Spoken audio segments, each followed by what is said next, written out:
For those of you who don't know me, my name is Jnanavaca, and I'm going to be continuing our series, which we started a couple of weeks ago, called Meeting the Buddhas. And what we've been looking at is different archetypal figures from the Indo-Tibetan Buddhist tradition, figures that have emerged over millennia in people's meditations and have become embodiments of different aspects of enlightened consciousness. They're figures that are still meditated upon, and order members in the Triratna Buddhist order, when they're ordained, have the option of being introduced, as it were, to a meditation practice, which is a contemplation of one of these archetypal figures. And as David Mitra was saying last week, that when you do that, when you meditate upon an aspect of the enlightened mind, particularly in a personified form, in a personified symbolic form, you can start to form more than just an intellectual understanding of that aspect of the enlightened mind. You can start to form an emotional heart connection, a relationship with the figure that personifies that form, that aspect. And through such contemplation, you can start to glimpse something of the quality of that enlightened mind for yourself. It's meant to sort of rub off on you, or at least that's one way of talking about it. So tonight I want to talk about the figure that we've got on the shrine, which is the figure of Manjughosha, or sometimes he's called Manju Shri. And he is the archetypal Bodhisattva who particularly personifies enlightened wisdom. He's the Bodhisattva of wisdom, par excellence. There are other figures that also personify wisdom, but Manjughosha is particularly associated with the Buddha's wisdom. Just as last week, David Mitra was looking at this figure called Vajrapani. He was looking at him particularly in the wrathful form, this huge, demonic, monstrous figure that personifies enlightened energy, the creative energy, the unleashing of that energy as a breakthrough into enlightenment. But Manjughosha is quite a different figure. He too actually has a wrathful form, and I was going to bring you down an image of the wrathful form, but I'm particularly going to dwell on the peaceful form tonight. And there's this beautiful, beautiful painting, which I find very beautiful, that was painted for me by a man called Chintamani, who also made this rupa here of the Buddha. And he's made the rupa at Vajrasana as well, for those of you who have been at Vajrasana. But before I say more about the figure, I think I want to say a little bit more generally about the archetypal Buddhas and Bodhisattvas as a whole. I was talking to somebody last week, somebody who had been on a retreat recently with me, and he was asking me about these Bodhisattva figures, and he pointed to this painting, and he said, well, is Manjughosha sort of internal or external? He doesn't really exist out there, does he? Or does he? Does he in some way exist out there? Is he just an aspect of my mind and your mind? Or does he exist in some sort of way objective of my mind and your mind? So would anybody like to hazard a guess as to what I said? What do you think a Buddhist answer might be to such a sensible question? Yes. Not dualities, if there's no such thing as internal and external? Yes, I think that is pretty much it. So can you expand on that? No!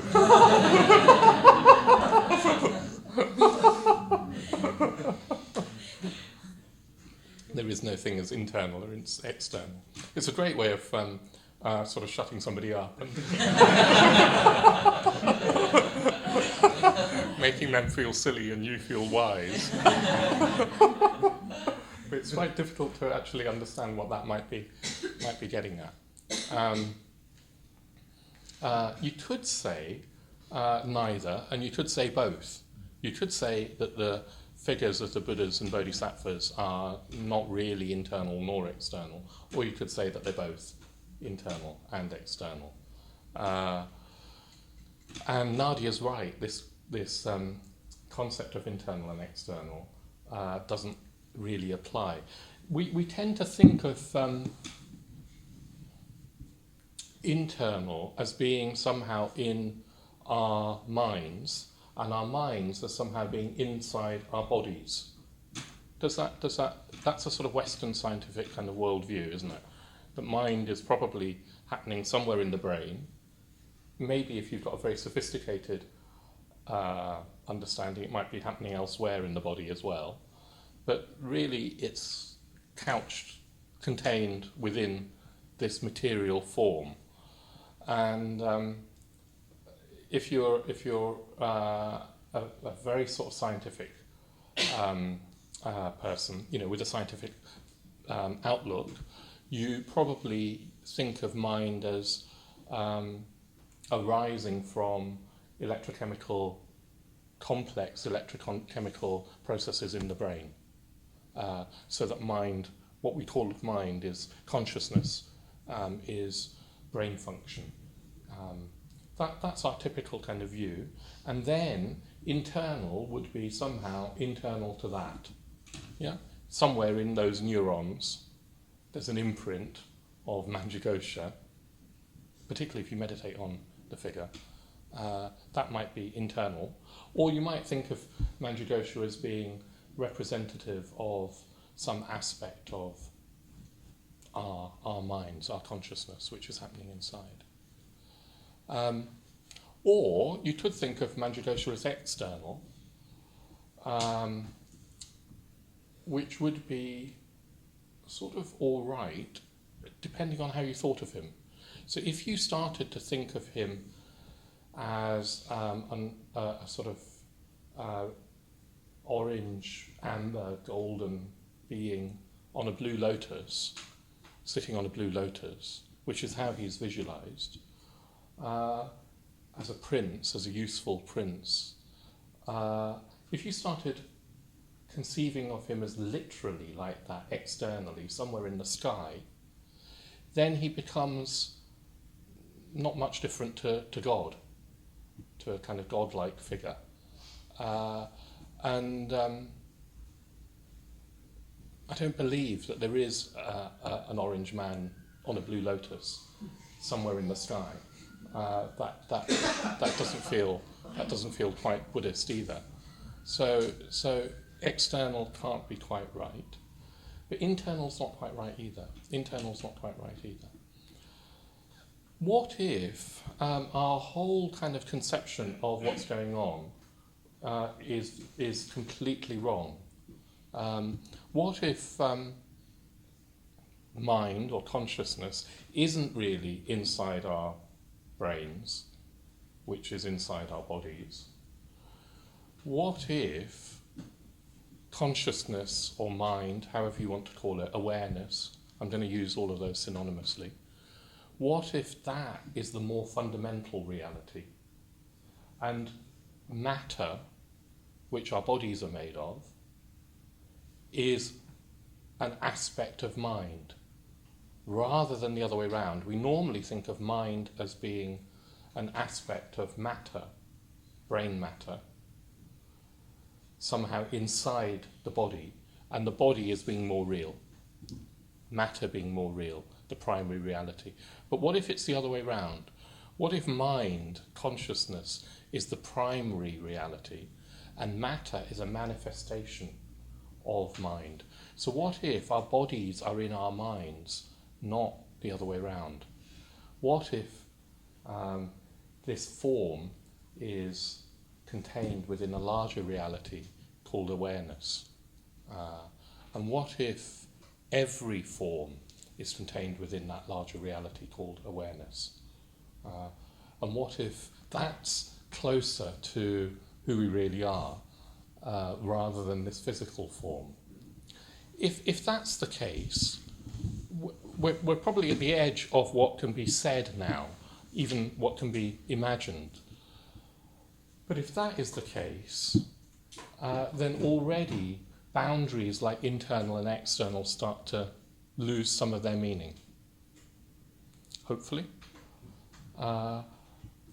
You can take it further. What if not only matter is inside mind, but what if our notions of space and time are inside consciousness, rather than consciousness being inside space and time? Again, this is a truer Buddhist position, that space and time are functions somehow of consciousness.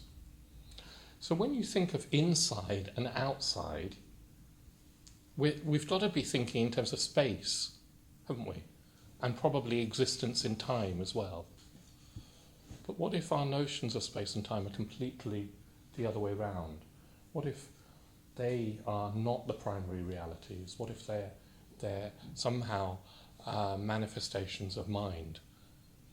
And if Manjughosha is a symbol for the nature of our mind, or nature of mind itself, then mind can't be conceived of as inside or outside. It's almost like everything is within it. If you have to conceive of that, everything is within that. But even that's using a spatial metaphor. Yeah. So have I confused you sufficiently to say that Nadia's right, that inside and outside don't really make much sense? It's said that when enlightenment starts to dawn on us, on you, when you start to have a breakthrough into seeing things as they really are, into the enlightened mind, when enlightenment starts to dawn on you, it's said that initially it will feel like something is breaking through into your consciousness from outside of you, because it feels like it's completely other. It'll feel as if it's outside your normal sense of you, as if it's some other force or power breaking through. You can see how in a theistic tradition, if that happened to somebody in a theistic tradition, they'd use language like they were touched by the grace of God, because it will feel like there's something infinite beyond your normal sense of self that you're now in touch with, or is in touch with you, as it were from the outside. What Buddhism says is that as you go deeper into enlightenment, as it becomes more of a familiar state, you realize that the sense that you had of yourself was always false and too small. So this larger mind that has broken through, in a sense, is you, in a sense. But it's not you as you knew it. It's not you or me as I understand and feel myself to be. So these bodhisattva figures, in a sense, if you meditate upon them, it's better to think of them as existing outside of you, with some objective reality. But the whole notion of objective reality breaks down in enlightenment. Another way of just thinking about this, before I talked about Manjughosha particularly, another way of framing this question is, are the bodhisattvas real or unreal? Yeah? So if they're real, they're objectively existing. If they're unreal, they're just figments of our mind, of our imagination. And again, what Buddhism says, particularly later Buddhism, would say that everything that you can perceive in your experience, every aspect of this universe that can be perceived and felt and experienced, all of that is happening in your mind. Not just your mind, but is a manifestation of mind. So in a certain sense, everything that we take for as objective and out there is unreal in a certain sense. It's easy to misunderstand this, and I'm not going to be able to go into it in enough detail to cure you of all your misunderstandings. I'm not sure I could anyway. But the Bodhisattvas are said to be no less or no more real than everything else, because everything is an act of imagination. Every experience is happening through the mind. So if you're in a dream, is that unreal or real? A dream is a mind-made world. When you're in it, it feels really real. When you wake up, you realise it wasn't as real as you thought it was. Well, from the enlightened perspective, this waking experience is dreamlike, in analogy. So it feels very real, and we can walk around and do things, have breakfast, etc. But when you wake up, you realise that it was dreamlike. So in that sense, the Bodhisattvas are no more real or no less real than everything else. So this is starting to touch on the wisdom perspectives that Manjughosha's image represents. He is personifying something of the truth of this sort of perspective.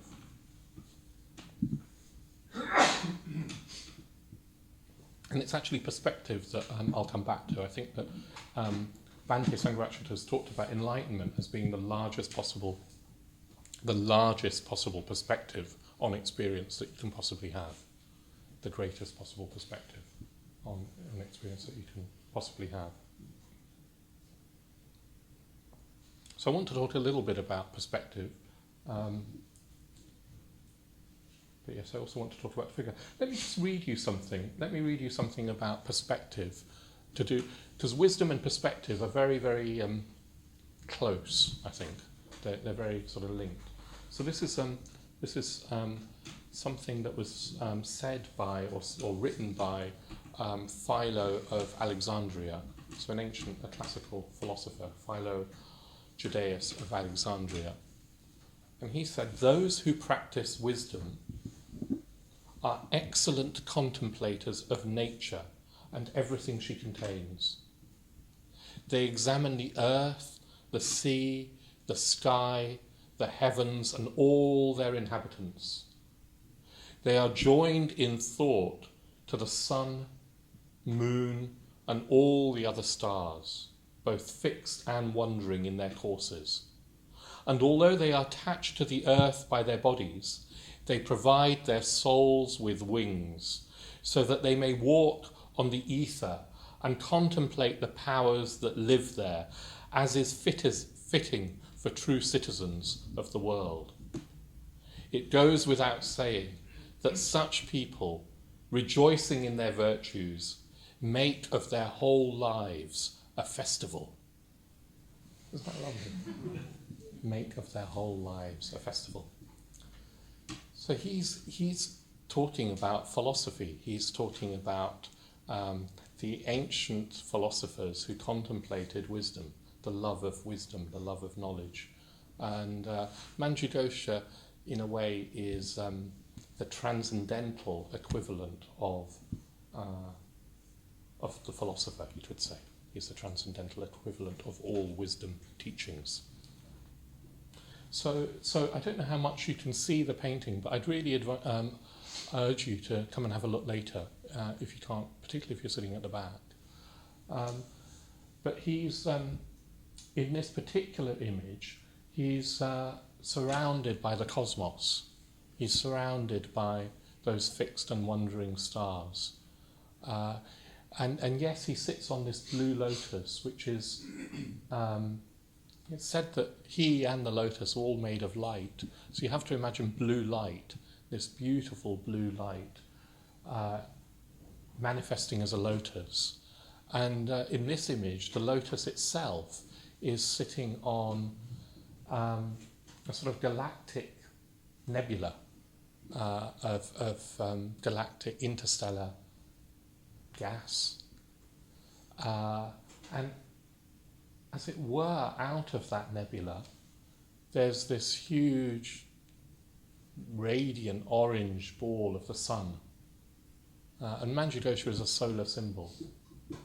So there's this wonderful radiant sun on this galactic nebula. And then Manjughosha, this figure, is as it were emerging from the sun. So it's as if he's a personification of the sun. And as a figure, he's said to be this beautiful young prince. In the Indian tradition, the Bodhisattvas are all said to be 16, because 16 was said to be when the human form was at its most beautiful. But in a way, it doesn't really matter how old you think he is. He's youthful, and that is important. Because wisdom is said to always be young. That's quite interesting, isn't it? When you think of wisdom in the Western tradition, you probably the symbols that we normally have are people like Gandalf or Yoda or something, and they're normally ancient, aren't they? Timeless and ancient. In the Indian, Indo-Tibetan Buddhist tradition, wisdom is always fresh. It's always as if it's just emerged into life. It's always young. It's always new. So his youth is particularly emphasized. And he's made of the same colour as the sun. He's amber and orange and golden, all of those things. And then in his right hand, he's holding a sword. And last week we heard that Vajrapani holds this Vajra in his hand, which is an image of utter annihilation, cutting through, breaking through every obstacle. Well, this sword, in a way, is similar, but it's much, much more fine. Although the Vajra, it still appears, because the handle of the sword is a Vajra. So in a sense, Manjughosha is also holding the Vajra. But then there's the sword, and it's a very, very fine, extremely sharp blade. It's said to be the sharpest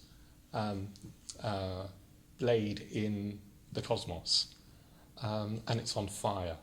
So it's a flaming sword. It's a flaming sword that he wields in his right hand. And then in his left hand, he's holding a book. In this image, the book is the same colour as the cosmos around him, this dark blue of the cosmos around him.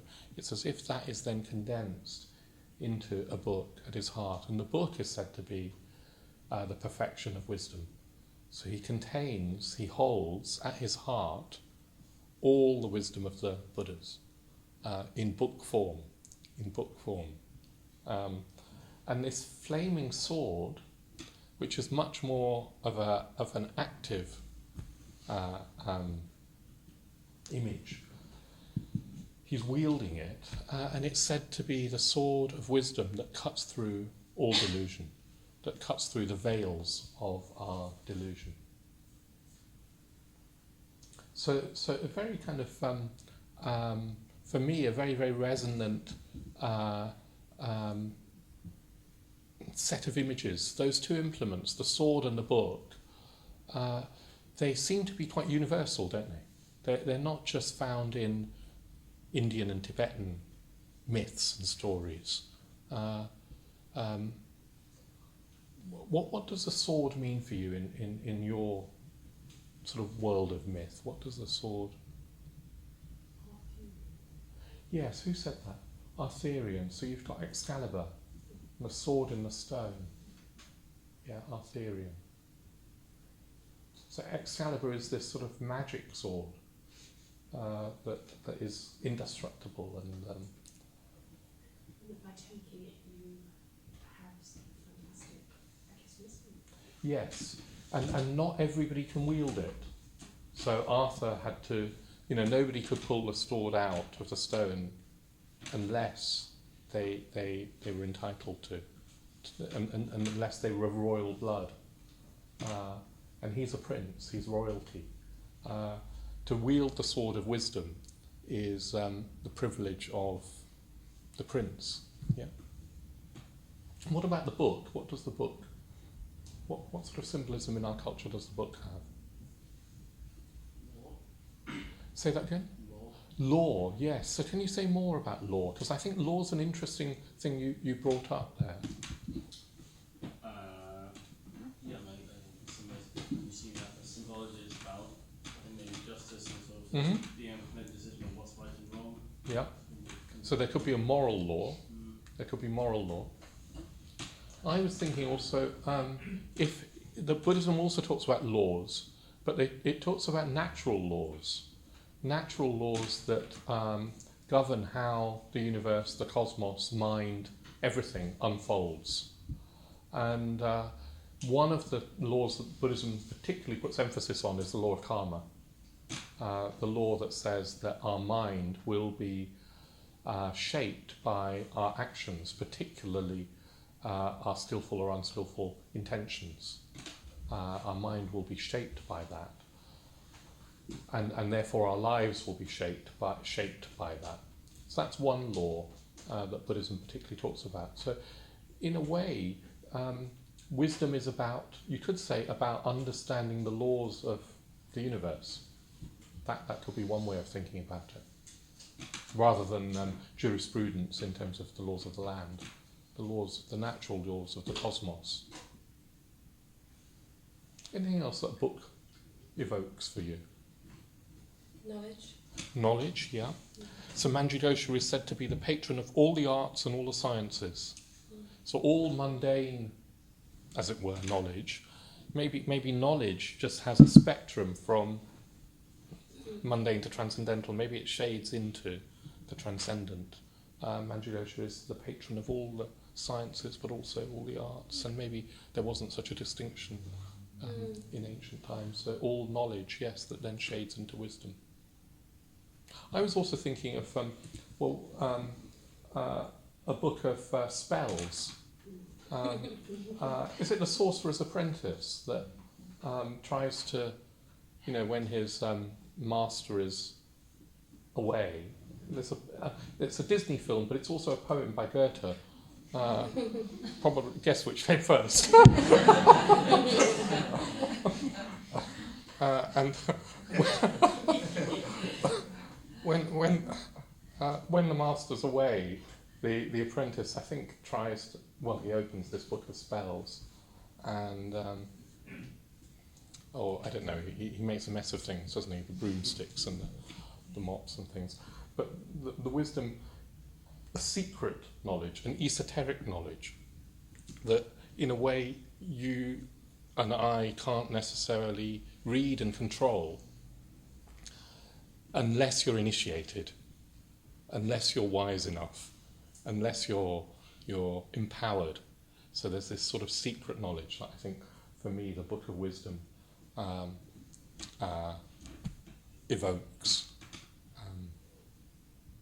Carl Sagan said something about books. So Carl Sagan was an astronomer, a scientist, an astronomer. But he says something about books that I really like. He says, what an astonishing thing a book is. It's a flat object made from a tree with flexible parts on which are imprinted lots of funny dark squiggles. But one glance at it and you're inside the mind of another person, maybe somebody dead for thousands of years. Across the millennia, an author is speaking clearly and silently inside your head, directly to you. Writing is perhaps the greatest of human inventions, binding together people who never knew each other, citizens of distant epochs. Books break the shackles of time. A book is proof that humans are capable of working magic. Isn't that wonderful? Yeah, just this evocation, and he's a scientist, but just this evocation of magic. He's the whole quote. Just. What an astonishing! Who said it? Carl Sagan.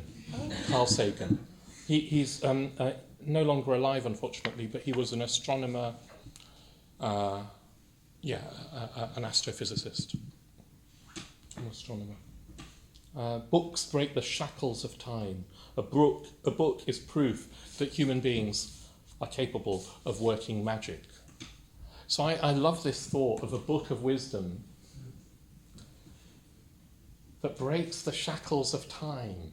In this book are all the secrets of the universe, all the secrets of the enlightened mind, all the wisdom of the enlightened mind is in this book. But to hold it, let alone to open it, you've got to be initiated into the power of Manjughosha. In fact, you'll not be able to open it without in a way, commitment to realization of enlightenment for yourself. Then the book will open for you. I've been meditating on this figure for maybe about 16 years, maybe a bit less than that, I can't quite remember, maybe about 14 years.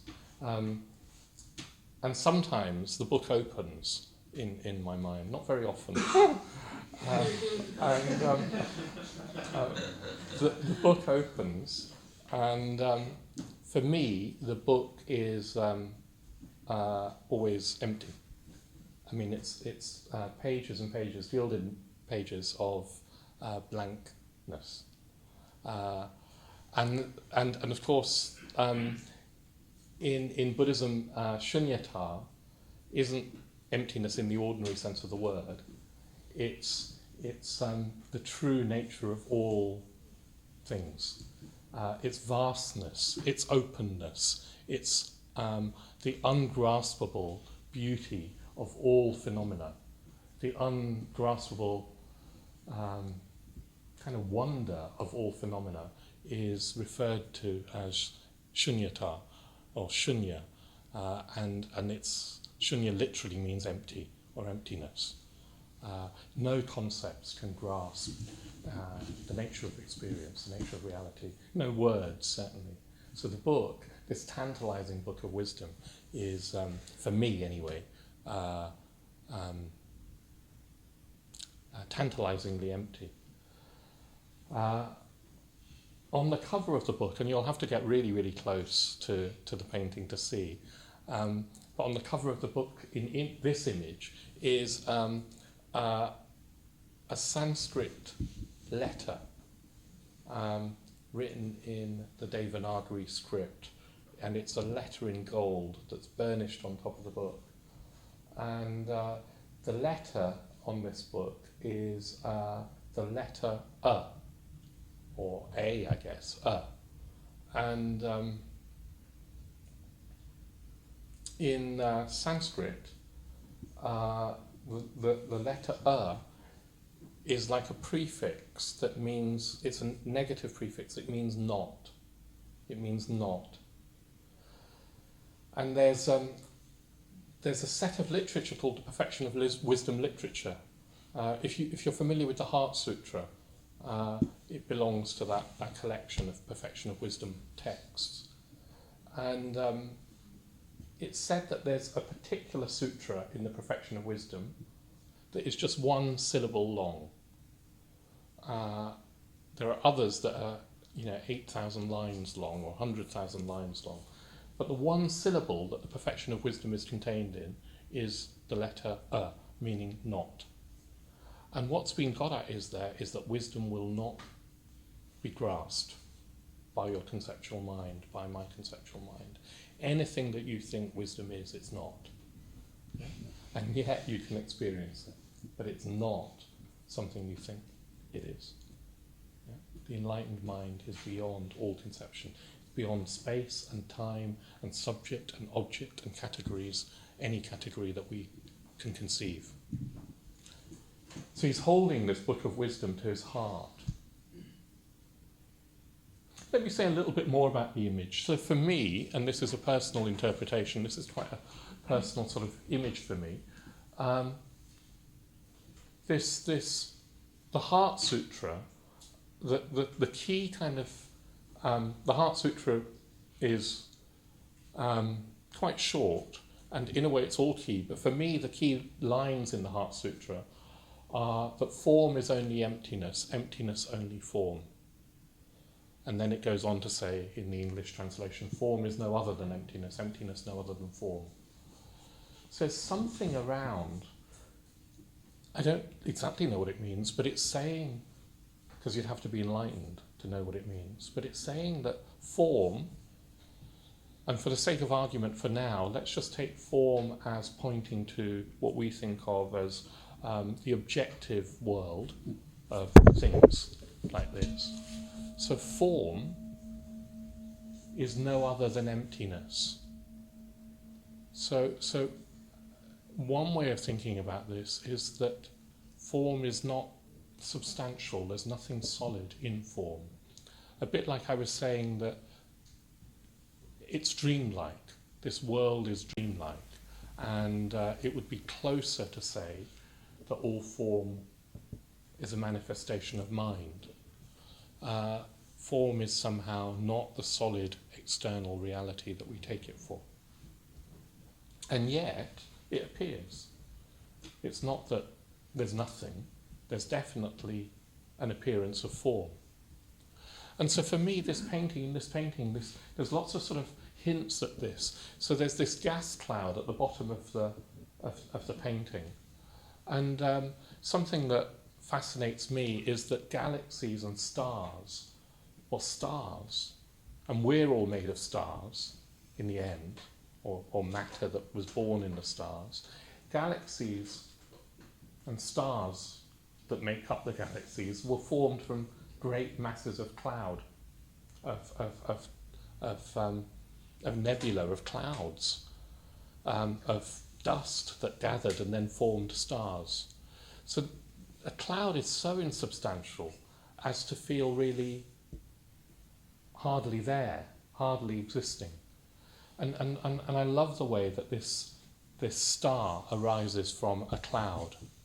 And then Manjughosha, the figure, is like a form that's sort of emerging from the star. So the star is still quite an insubstantial ball of gas on fire, and yet you've got this form emerging from him. And then at his heart he's holding something that seems more substantial still, and it's the book of wisdom.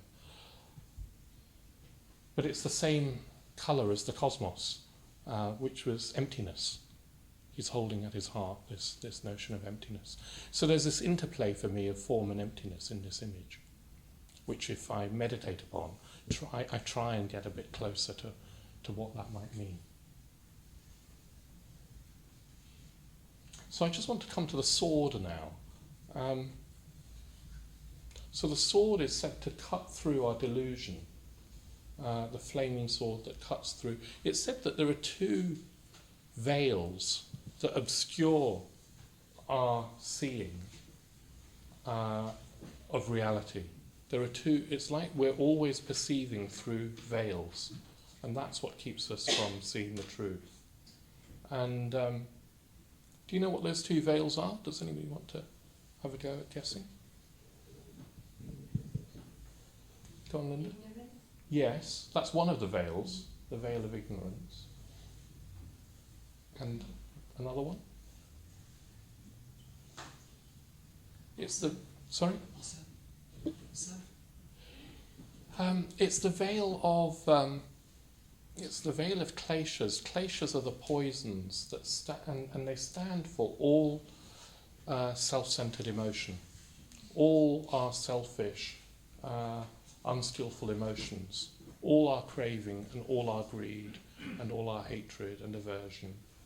All our emotions that come from self and selfishness.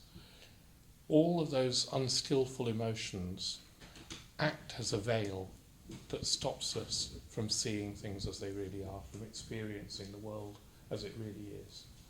And yes, the other veil is the veil of delusion, or the veil of self, the veil that the veil of delusion is primarily the delusion that we're a real self, a real me, a real substantial, fixed and separate entity in a real world out there. That's the fundamental delusion, and it prevents us from seeing things as they are as well. So Manjughosha tears those veils apart. In a way, the sword only has to touch them, maybe just the tip of the sword or the flames of the sword, and the veils are rent asunder. When the veils part or fall or are seen through, when they are pierced, then you see things as they are. You see things as they are. So I think it's quite interesting that the whole of the Buddhist path can be seen in terms of tearing down these veils or piercing these veils. You've got the veil of unskillful emotion and the veil of delusion. So all of Buddhist ethics and much of Buddhist meditation is to do with purifying our unskillful emotions, working on our self-centeredness, our greed, our hatred, all our selfishness, our jealousies, our resentments, our cravings, our wants. Buddhist ethics is trying to counter that and thin the veil, at least thin it, till it might become a little bit more transparent. And then all of Buddhist wisdom practice is about seeing through the delusion of me and mine as a separate entity in the universe. So when Manjughosha sort of holds this sword, he's holding the Dharma. He's saying, look, you practice the Dharma, and he promises that the veils will be cut through, seen through, burnt through. Yeah. Without commitment to practicing the Dharma, nothing will happen.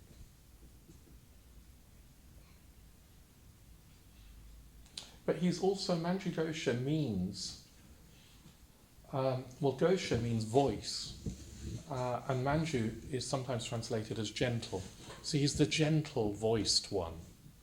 So even though he holds a sword, his voice, which is speaking truth, which is trying to wake us up from our slumber of delusion, his voice is gentle. Actually, it's gentle, but sometimes it's described as a roar. Manjughosha can also roar in order to try and wake us up from our sleep. But what I experience is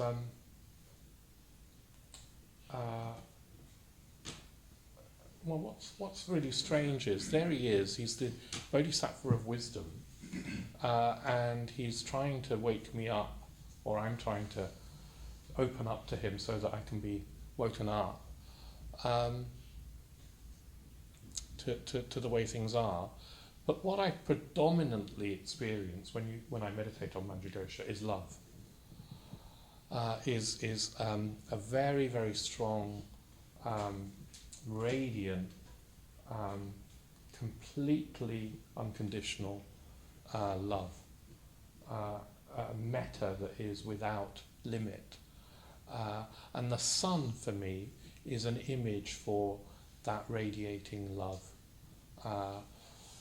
And wisdom is, in a way, another word for love. We talk a lot about wisdom, and the Buddhist tradition talks about wisdom, and it prizes wisdom, but it can't really be separated from love. Bhante Sangharakshita talks about as metta. He talks about metta as the emotional counterpart to wisdom. He talks about metta as what wisdom will feel like. So when we do the metta bhavana, it's a wisdom practice. Particularly in the fifth stage, it's a wisdom practice. It's pointing to the nature of the enlightened mind. Sometimes in that fifth stage, you can start to, if the practice is flowing and if metta is flowing, you can start to experience, I don't know if this is familiar, that it's as if the metta has a life of its own, and it doesn't feel like you're generating the metta. It's as if there's just metta flowing, and whoever you bring to mind is bathed in metta, in the light of your, light of metta. Does that feel a bit familiar? Well, Manjughosha's wisdom would be like the sunlight. His love would be like the sunlight, just radiating through the universe without any limit or partiality. It would just be radiant, radiant love. What I also love about the image of the sun and Manjughosha as a solar figure is that it burns. Well, first of all, it's too strong to look at. So we've been having really beautiful sunny days, and you can't look at the sun. It seems always strange to me. I mean, you can, of course, at sunset, etc. You could look at it during the daytime, but you shouldn't, and you'd regret it. It does seem to me strange that it does seem to me strange, doesn't it, that there's this huge sphere in the sky that we're all very, very aware of and very, very affected by. On a cloudy day, we're all very affected by the absence of sunlight. And then on a sunny day, we're completely emotionally, psychologically affected. We want to bask and bathe in it, but we all know not to look up at it. We all know that we mustn't look at it, because it would burn the retinas of our eyes. It would burn us away. Now, I find that really attractive as an image. You might not, but I find it a very attractive image of transcendental wisdom, of enlightenment, in that if I approach it, if I dare to try and approach it, it will burn me away. And what I mean by that is it will burn away all my egotism, all my sense of me and mine, me and my life, doing my thing, wanting what I want and not wanting what I don't want. All of that will be burned away just by one encounter with the sun, without the veils. It's the veils that actually protect us from being burned away. So in a sense, our egotism has a vested interest in keeping the veils in place, because there's this danger of being burned away. And yet all of Buddhist practice is teaching us to tear down the veil, to pierce the veil at least, so that the light of wisdom can shine through. And when it does, it will burn you away. And it'll be said to be blissful. Yeah? So the burning away, in a way, is nothing to fear, although it might feel initially frightening. It'll be blissful and it'll be liberating. That's why we're trying to move towards Manjughosha, towards the sun, because he frees us from all pain, all dukkha. The sword cuts through all dukkha. All dukkha, every sprout of dukkha is said to be cut through. So that's why it's worth doing, because we're in pain. Compared to the enlightened mind, we're always suffering. We're not experiencing the infinite liberative bliss of the enlightened mind.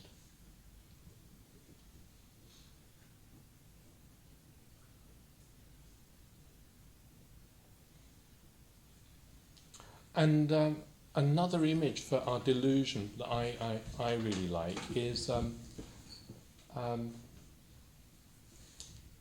this image of having got, in a way, seeing things completely upside down. So, how do I illustrate this?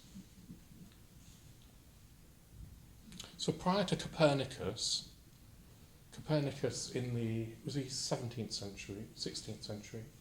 Can't remember. Prior to Copernicus, people in the West, the church in the West, which told you what to believe, the belief was that the Earth was the centre of the known universe, and the sun and all the stars revolved around the Earth in celestial spheres. So, And you look up at the night sky and you would think that, wouldn't you? I mean, you could think that.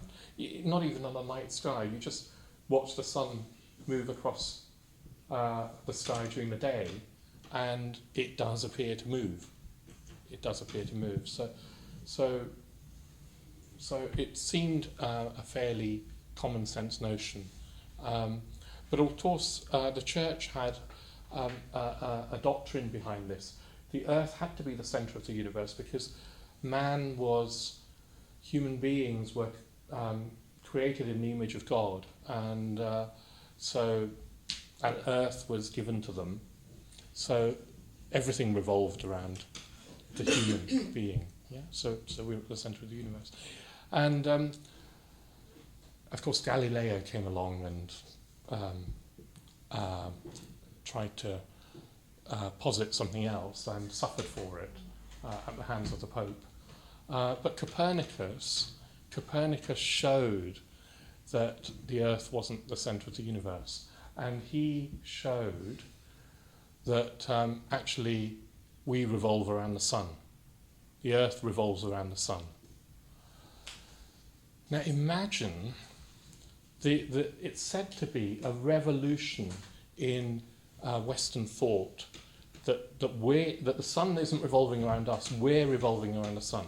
Imagine sort of conceiving of that for the first time, that we're on a sphere, we're living on a sphere, a giant sphere that's revolving around the sun through the heavens. Even today, hundreds of years later, and with all of our sophisticated internet age, I find it slightly astonishing to look up and think I'm on a sphere that's rotating incredibly quickly itself and then rotating around the sun at thousands of miles per second, I think. Yeah, that's incredible. But it's more true than thinking the Earth is at the centre of the universe. Yeah. So can you imagine the revolution in consciousness that had on people? It caused people to lose their faith in God. So the church was rightly concerned. So it's referred to as the Copernican revolution. Enlightenment, I think, is analogous to a Copernican revolution of the mind. Because we think, unenlightened beings like us, think of ourselves at the centre of the universe with everything revolving around me. Yeah? You lot are all out there watching me. In this case, it's true, but all of us are at the centre of our universe, aren't we? All of us feel that we're at the centre of the universe. It only takes a moment's thought to think that can't be true of all of us. If it's true of you, then it can't be true of me. It can't be true of all of us. And the enlightened mind sees it would be like a complete Copernican revolution. It would see that this thing that I call me isn't a separate and fixed entity around which everything else revolves. It isn't like that at all. It would be turning the telescope on the other way up and looking afresh at the world and experiencing it completely differently. And we too would probably lose faith in God as a creator, but we'd also lose faith in our nihilism, because nihilism is an act of faith, our materialism is an act of faith, and we'd lose faith in that as well. There would be an opening up to a wonderful way of conceiving and perceiving all experience that goes beyond all concepts, because it goes beyond self and other, me and mine, space and time, everything.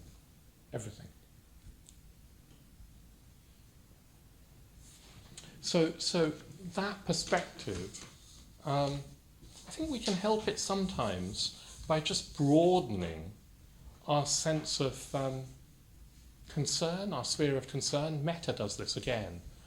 My tendency to see everything and everyone as revolving around me, when I'm in touch with empathy, with metta, with an imaginative connection with another person, I'm no longer so centred on me, self-centred.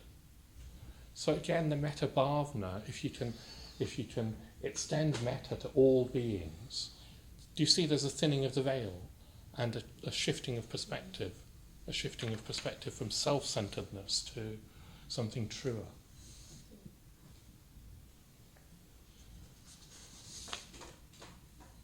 It's a bit like, I imagine what it might have been like to see the Earth from space for the first time.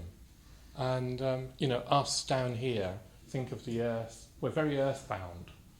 And then, a few decades ago, the first satellite took a picture of the Earth from space.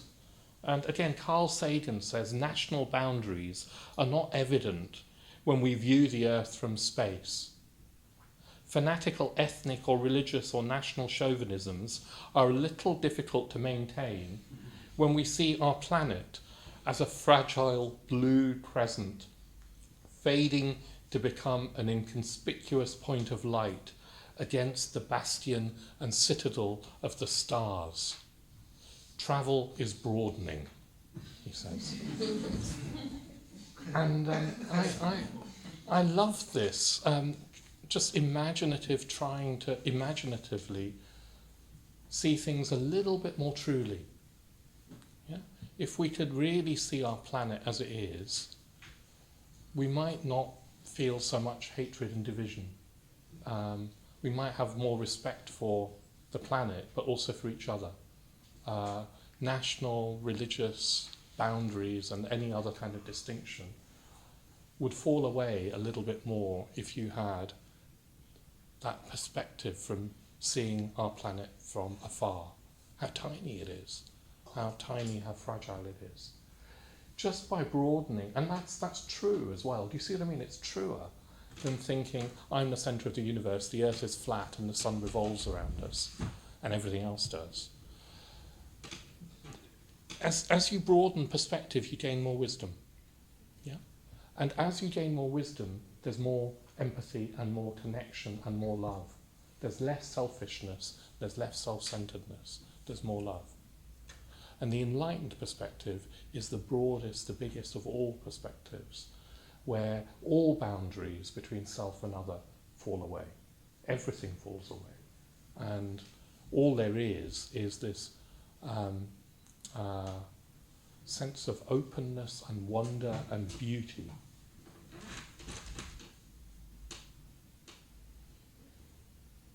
So Manjughosha is in a way trying to wake us up to that perspective all the time. Whether he's inside us, outside us, he's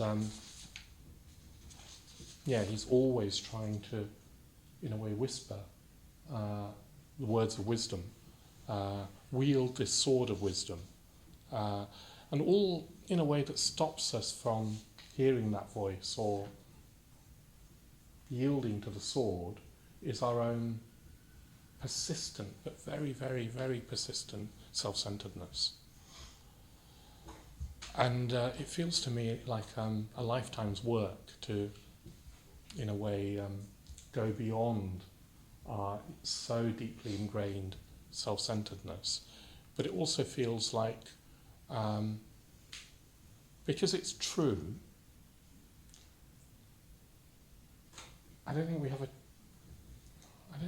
well, of course you have a choice, but it is a choice between burying our heads in the sand in deeper and deeper ignorance, or lifting our heads to the truth. And once you've glimpsed something of the truth, it becomes harder to bury your head. It becomes ever harder to say, no, I'll go back to believing in a flat earth with the sun revolving around me. It feels small. It feels unworthy of human beings to remain small and self-centered. And yet, it's very, very easy to do that. It's very, very easy to do that if we're not careful. So I'm going to sort of end it there, but I'd just like you to, in a way, come and have a look at the image and reflect in your own way on what broadens your perspective from the smallness of our normal worldview, our small, self-centered, rather unworthy view of life. What is it that will make that a little bit broader? What will thin the veils? And next time that you go out, I don't know, probably you'll need to leave London, but next time you can see the stars, or next time you see the sun setting, or the moon rising, remember that we're not the centre of the universe, they're not revolving around us. Something much, much, much more mysterious is going on that is truly, truly inconceivable. And just see what sort of emotion that inspires in you. And when you feel closer to a sense of not knowing, to really not knowing, then you know that you're closer to wisdom.